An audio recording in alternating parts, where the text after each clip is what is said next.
Bom dia pessoal, tudo bem? A gente vai para a página 74, capítulo 21, estatística e probabilidades, tá? Vamos lá, estatística. Analisando gráficos e tabelas. Observe a figura a seguir extraída do livro Men's Physical World. Então ele dá aí pra gente uma tabelinha, né?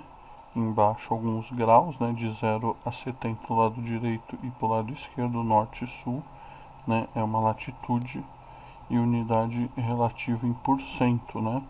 60, 70, 80, 90%. Aí ele fala pra gente, essa figura, como você já deve saber, é um gráfico. Nesse gráfico podemos observar dois eixos, um horizontal contendo diferentes latitudes e outro vertical, contendo valores de umidade relativa do ar. Você tem ideia da quantidade de informações contidas nessa figura? Só para dar um exemplo, no mundo os lugares que estão à latitude zero têm em média quase 85% de umidade relativa do ar. Percebe-se que nesses lugares as estações do ano não devem ser muito diferentes, pois em julho e em janeiro a umidade relativa do ar é praticamente a mesma. Se você quiser ter uma ideia mais realista do fenômeno, pegue o globo terrestre ou o Atlas e tente ver os lugares da Terra que estão nessa mesma situação. Poderíamos continuar fazendo muitas perguntas, baseadas apenas na figura apresentada. Você tem de reconhecer que naquela figura contém muitas informações. Virando a página 75, se você tentasse escrever todas as informações utilizando palavras, você certamente precisaria de muitas páginas de texto. Logo, figuras desse tipo são muito eficientes para transmitir dados. Além disso, só de olhar para a figura já temos uma ideia geral e importante dos fatos relacionados ao gráfico. Há vários tipos de gráficos. Observe alguns deles representando os mesmos dados referentes a um grupo de 23 jovens que participam de uma lista de discussão na internet. Então ele dá lá, né, um gráfico de polígono de frequências, histograma, gráfico de setores. Na sua opinião, qual desses gráficos lhe parece mais interessante?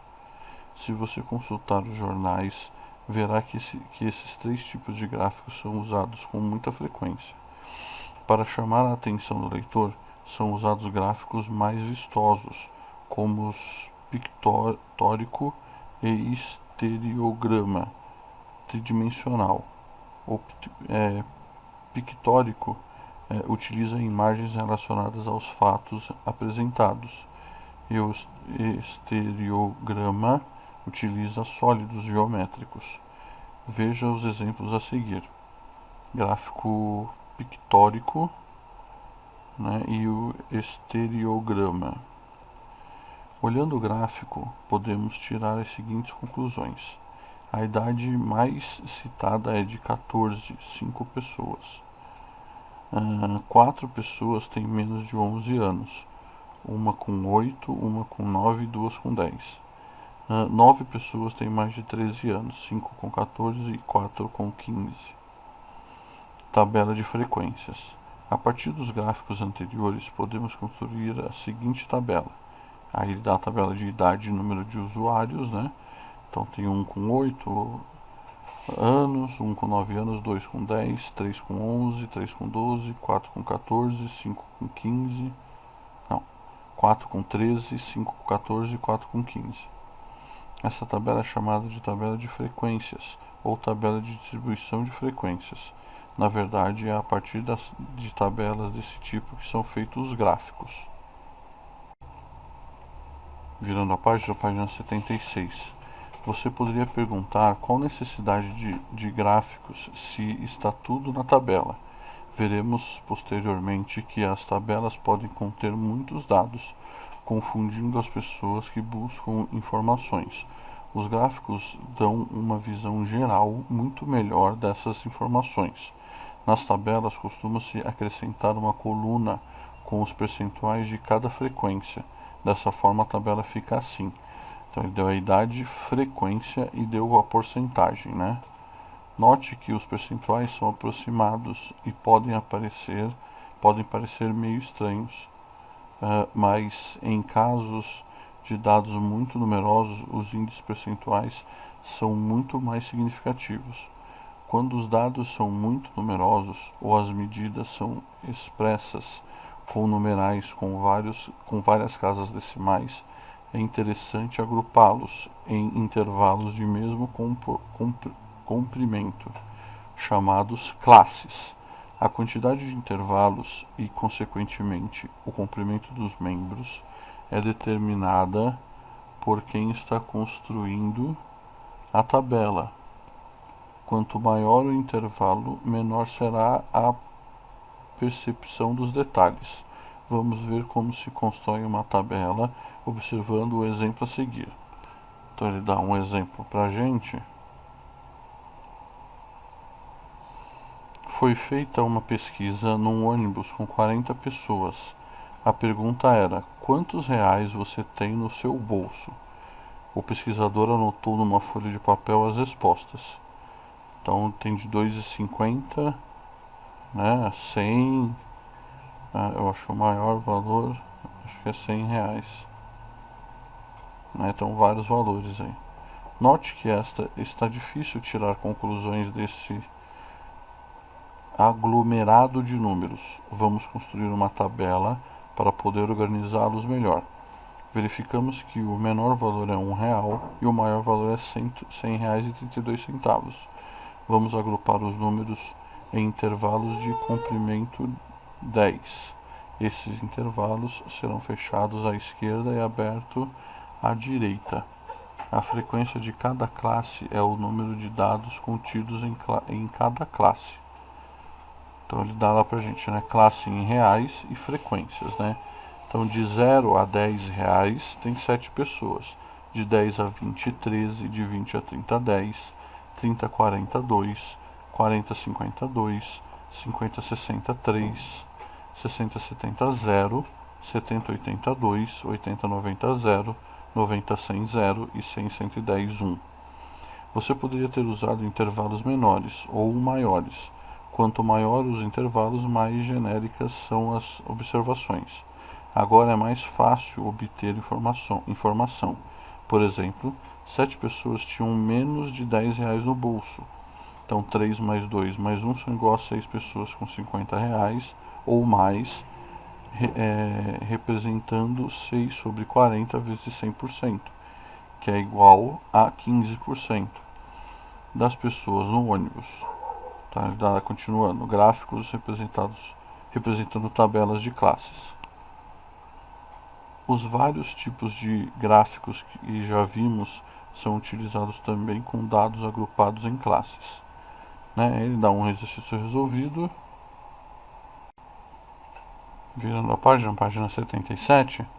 Observe que em todos os gráficos mostrados representamos no eixo das abscissas os valores tomados como limites dos intervalos e no eixo das ordenadas as frequências de cada intervalo.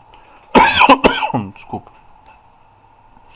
O histograma é um conjunto de retângulos consecutivos, cujas larguras representam os comprimentos dos intervalos e cujas alturas representam as frequências. O polígono de frequências é um conjunto de segmentos ligando pontos. Cada um desses pontos tem por abscissa o ponto médio de cada intervalo de classe e por ordenada a frequência dessa classe. Note que acrescentamos 2 pontos para poder fechar o polígono. Esses pontos correspondem aos pontos médios de 2 classes imaginárias, uma antes da primeira classe e uma depois da última classe. Note que os traços ligados dos pontos são segmentos de reta, daí o nome polígono. A curva de frequência é uma curva passando pelos mesmos pontos, porém mais suave. mais arredondada. Os traços ligando os pontos dificilmente são os segmentos de retas.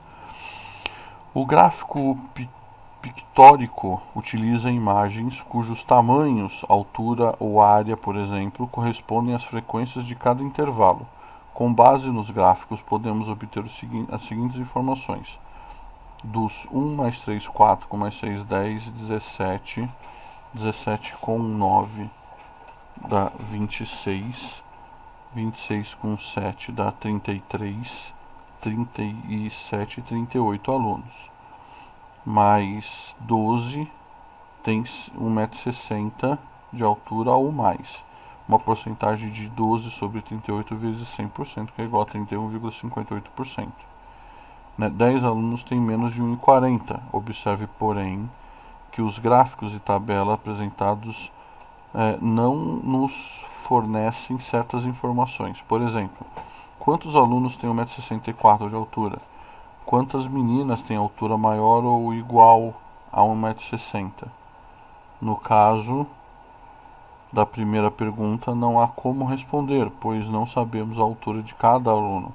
Normalmente, não estamos interessados em dados individuais, quando o número de informações é grande. Entretanto, a segunda pergunta pode ser interessante, mas não há como respondê-la, pois não temos a separação por sexo, nem na tabela dada, nem nos gráficos. Construindo gráficos. Até agora você tem interpretado gráficos feitos por outras pessoas. Está na hora de você fazer alguns gráficos para outras pessoas lerem e se informarem. Você viu que os gráficos dão informações sobre os mais variados assuntos e situações. Assim, para construir um gráfico, você precisa, em primeiro lugar, saber que informações você quer ter ou passar para outras pessoas. Por exemplo, você quer saber como estão as preferências por time de futebol na sua classe. Virando a página 78, qual a primeira coisa que você irá fazer? Você fará uma lista dos times que podem ter algum torcedor em sua classe e depois? Depois você irá fazer a sua coleta de dados, sua pesquisa para obter informações. No caso do nosso exemplo, isso consiste em perguntas a cada aluno para que time ele torce e anotar os dados. Em seguida, você irá construir a tabela de frequências, montando o gráfico. De posse dos dados, surge o seguinte problema: que espécie de gráfico é mais interessante para exibirmos o resultado da nossa pesquisa? Como já vimos, há várias possibilidades. Entretanto, alguns tipos de gráficos podem ser mais adequados que outros. No caso do nosso exemplo, um gráfico de barras pode ser interessante. As barras podem ter a mesma cor ou cores diferentes, podem estar juntas ou separadas, etc. O importante é que seus comprimentos sejam proporcionais aos números de torcedores de cada time. O resultado final, fictício, poderia ser este: São Paulo, Palmeiras, Botafogo, Corinthians, Flamengo e outros. Estudo de tendências. Quando olharmos para um conjunto numeroso de dados, dificilmente concluímos alguma coisa. Organizando esses dados em tabela ou fazemos gráficos, nossa visão de conjunto melhora bastante e somos capazes de tirar algumas conclusões. Entretanto, se quisermos apontar alguma característica importante do nosso conjunto de dados, precisamos ver, digamos assim, o centro do conjunto. Há 3 medidas usadas em estatística para avaliar onde fica esse centro, isso é, qual é a tendência ou tendências desses dados, ou ainda, para onde convergem os mesmos. Tais medidas são conhecidas como medidas de tendência central. Medida aritmética. A medida aritmética dos dados podem ser uma medida interessante. Vejamos sua definição. Dados os n números x1, x2 até xn, sua média aritmética é, a x' é igual a x1 mais x2 mais até xn dividido por n.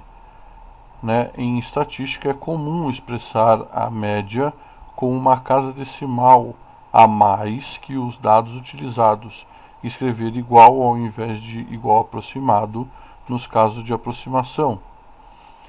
Então ele dá um exercício resolvido, né, pra gente. Aí embaixo, média aritmética em tabelas e gráficos.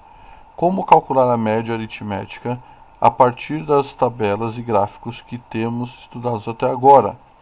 Se as tabelas e gráficos se referem a dados não agrupados em intervalos, não há nenhuma novidade. Por exemplo, a partir do polígono de frequências da página 79, lista de discussão disponível na internet, concluímos que a média das idades é 1 vezes 8, 1 vezes 9, mais 2 vezes 10, mais 3 vezes 11 e assim por diante. Tudo isso dividido por 23. Isso dá um igual de 12,5 anos. Entretanto, quando a tabela ou gráfico se refere a intervalos de classe, a média é obtida através dos chamados pontos médios das classes. O ponto médio de uma classe é a média aritmética dos limites dessa classe. Vamos refazer a tabela da página 80 para facilitar o cálculo da média. Então ele dá aí o gráfico, né? Virando a página 79, a média aritmética dessa distribuição é dada de dados é M1 vezes F1 mais M2 vezes F2 até Mn vezes Fn. Né? Tudo isso dividido por F1 mais F2 até a Fn. Dá igual a 1060 dividido por 40, que é igual a 26,5. Mediana. A média aritmética é uma média importante, mas pode dar uma ideia errada das coisas. Por exemplo, numa pesquisa feita num shopping, pergunta-se o salário de cada família entrevistada. As respostas em reais foram. Então ele dá lá, né, as respostas. Calculando a mediana, obtemos, né, x' igual, que é a mediana, né, x mediana, que é igual a 3.716. Você pode verificar que, entre as 10 famílias pesquisadas, somente 2 ganham acima dessa média. Há muitos outros exemplos em que o uso não crítico de uma média pode levar à condição de que não correspondem à realidade. Para ajudar a corrigir esse problema, usamos outras medidas de tendência central. Uma delas é a mediana. Mediana. Cálculo da mediana. Para calcular a mediana, escrevemos os dados da pesquisa geralmente numa sequência não decrescente. Se o número de termos é ímpar, a mediana é o número que fica no meio da sequência. Se o número de termos é par, a mediana é a média aritmética dos 2 termos que ficam no meio. No exemplo anterior, a sequência então ele fica lá, 1500, 1560, 2500, 2800, 3, 3100, 3.200, 3.500, 4 e 12.000. Né? Ali, se a gente contar, 1, 2, 3, 4, 5, 6, 7, 8, 9, 10. 10 é um número par. Então a gente vai ter que pegar o que está no meio. Então é 1, 2, 3, 4. Então é o 3.000 e o 3.100. Depois conta mais 4 depois dele, né? Então a mediana é 3.000 mais 3.100 dividido por 2. Então vai dar 3.050. O número de famílias com renda inferior à mediana é igual ao número de famílias com renda superior à mediana. No exemplo anterior, ela dá uma ideia mais realista da distribuição de salários. Estimativa da mediana. No caso de dados agrupados em intervalos, podemos fazer uma estimativa de mediana. Para isso, os dados devem ser representados graficamente em um histograma. Estimados a mediana como sendo a abscissa do ponto em que uma reta vertical que divide o gráfico em 2 regiões de mesma área intercepta o eixo X. Observe o histograma das alturas dos alunos do 9º ano, exercício resolvido 1. Na figura anterior, são aproximadamente, X a estimativa para a mediana. A região coberta pelo histograma é dividida em duas partes de mesma área pela reta de equação em duas partes da mesma reta de equação x igual a x, né, aproximado. Vemos que é aproximado x igual a 150 mais d para algum d pertence, né, a 0 e 10. Então calculamos as áreas à direita e à esquerda da reta. Temos 10 vezes 1 mais 10 vezes 3, né, assim por diante. Então vai dar 10 menos d vezes 9 mais 10 vezes 7 mais 10 vezes 4 mais 10 vezes 1. 170 mais 9d é igual a 210 menos 9d, que é igual a 18d igual a 40, né, que é igual, d é igual aproximado 2,2. Assim, x aproximado é igual a 152,2. Aí vamos entrar agora em probabilidades. Considere as seguintes perguntas. Qual a velocidade média de um atleta que percorre 100 metros em 10 segundos? Se jogarmos um dado, que face ele estará mostrando? Qual a corrente que passará por uma lâmpada de 200 watts quando submetida a uma voltagem de 110 volts? Sabe-se que, em média, 0,001% das lâmpadas fabricadas por uma máquina automatizada têm algum defeito. Num estoque de 100 lâmpadas, quantas têm algum defeito?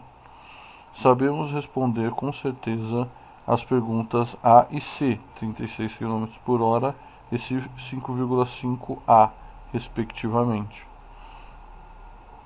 Mas não sabemos responder com certeza a pergunta B e D. Os experimentos A e C são exemplos dos chamados fenômenos determinísticos, porque podemos determinar o resultado do experimento antes dele ocorrer. Os experimentos B e D são exemplos do que chamamos de fenômenos aleatórios. Não podemos prever exatamente o que vai acontecer em fenômenos aleatórios, mas é possível obter alguma informação sobre eles. Na situação B, a resposta é uma das faces com 1 a 6 pontos, e na situação D, a resposta é algo entre 0 e 100. Note a diferença entre a situação B e D. Na última, conseguimos uma informação a mais. Considerando a porcentagem de lâmpadas defeituosas que podem aparecer, é mais provável que poucas lâmpadas, ou mesmo nenhuma, tenha algum defeito. Virando a página 80. Assim, para estudarmos fenômenos aleatórios mais seriamente, precisamos de algo que possa medir o quanto um evento pode ser provável. Espaço amostral e evento. Para modelar experimentos aleatórios, podemos utilizar conjuntos. Considere o experimento de lançar um dado. Que face do dado mostrará? Não é possível responder a essa pergunta antes de jogar o dado, mas sabemos que só podemos obter um desses resultados, 1, 2, 3, 4, 5 ou 6 pontos. Ou seja, o conjunto dos possíveis resultados é, né, de 1 a 6. Ao conjunto dos possíveis resultados damos o nome de espaço amostral. Um evento é um subconjunto do espaço amostral e costuma representar o resultado que nos interessa. Por exemplo, se ao lançar um dado, nos interessa obter uma quantidade par de pontos nesse evento, então é de 2, 4 e 6. Assim podemos definir probabilidade. Note que no nosso exemplo temos 3 chances em 6 de obter uma quantidade par de pontos, sendo que 6 chances são igualmente prováveis. Dizemos então que a probabilidade de obter uma quantidade par de pontos é de 6 sobre 3, que é igual a meio, né? 50% da probabilidade, né? Assim, embora não saibamos qual resultado vamos obter ao lançar um dado, podemos dizer que em aproximadamente 50% das vezes que fizermos isso, obtemos uma quantidade par de pontos. Generalizando o que foi dito, a probabilidade de um evento E contido num espaço amostral S cujos os elementos são igualmente prováveis é P, né? P é igual a NE dividido por NS, ou dizendo em outro modo, PE é igual a casos favoráveis dividido por casos possíveis. Num evento é mais provável de acontecer quando sua probabilidade é maior. De fato, quando a probabilidade de um evento é 1, ele certamente ocorrerá. Por outro lado, se a probabilidade de um evento é 0, ele certamente não ocorrerá. Perceba também que como E está contido em S, temos NE menor ou igual a NS, de modo que 0 é menor ou igual a PE, que é menor ou igual a 1. Escolhendo um espaço amostral adequado,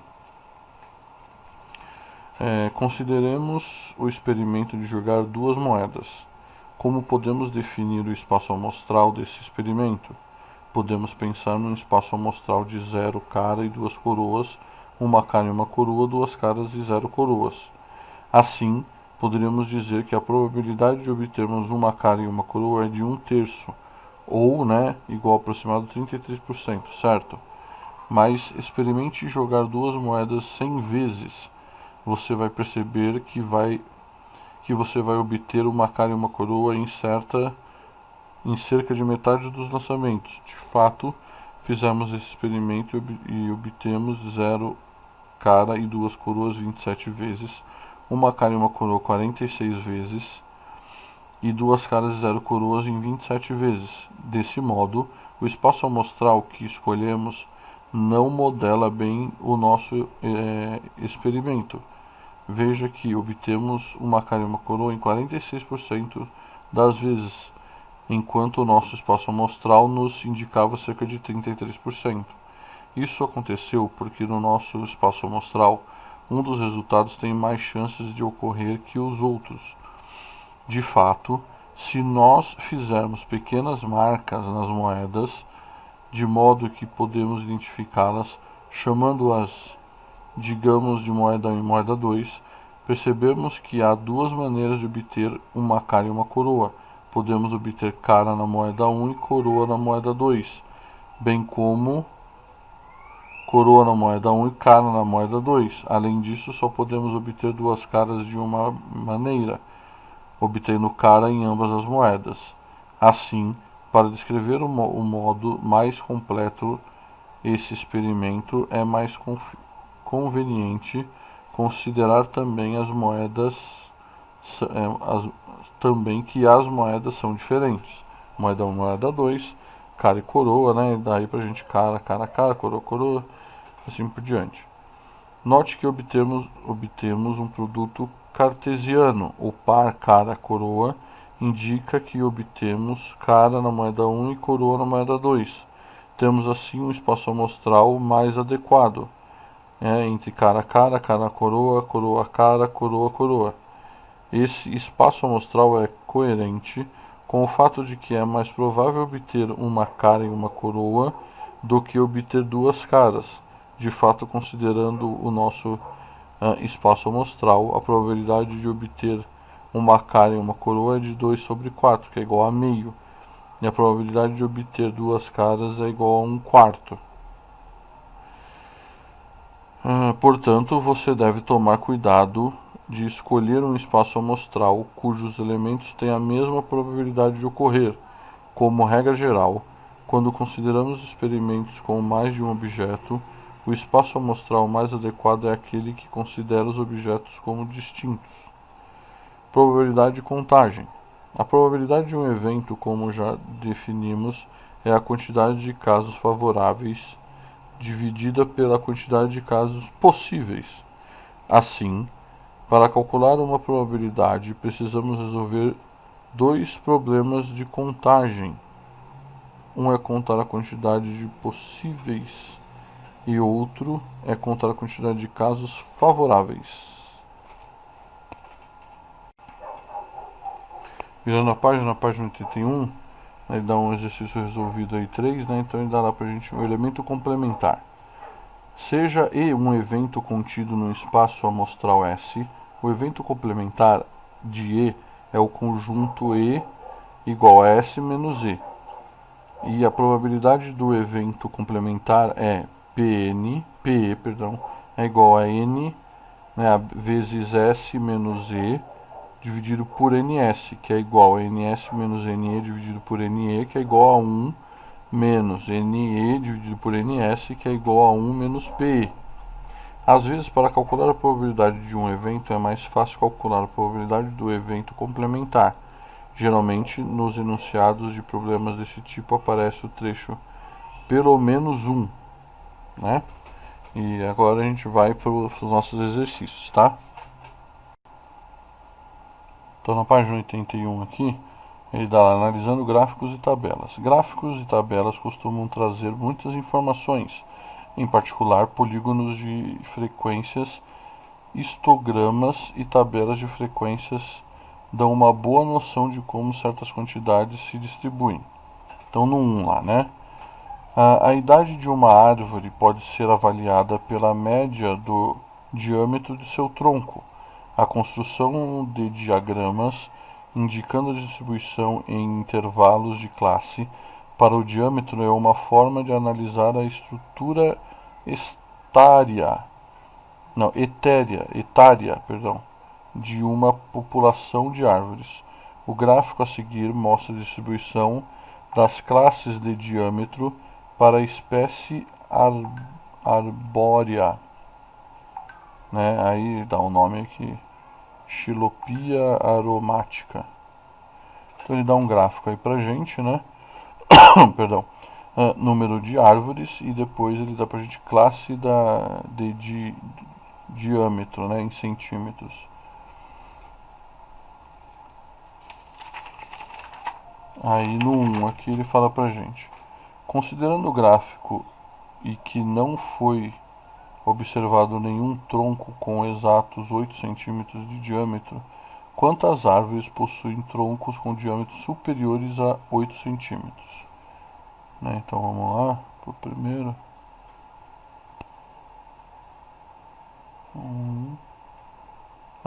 Pelo gráfico,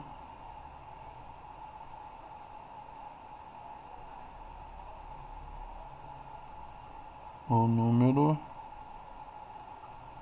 de árvores com troncos de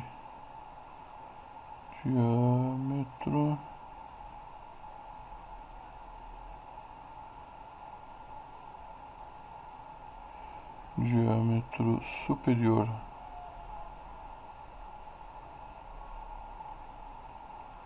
a 8 centímetros é 8 mais 4 mais 6, que é igual a 18.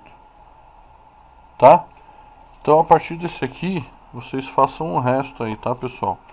O 2, o 3, o 4, tá? Vai analisando os gráficos aí, ó. O 5, tá? Vai até o 7, tá? Só ir analisando os gráficos do jeito que a gente foi fazendo aí nos exemplos, né, do que a gente já sabe, para ir respondendo as perguntinhas aqui, tá? Depois a gente corrige juntos aí, tá bom? Obrigado, pessoal.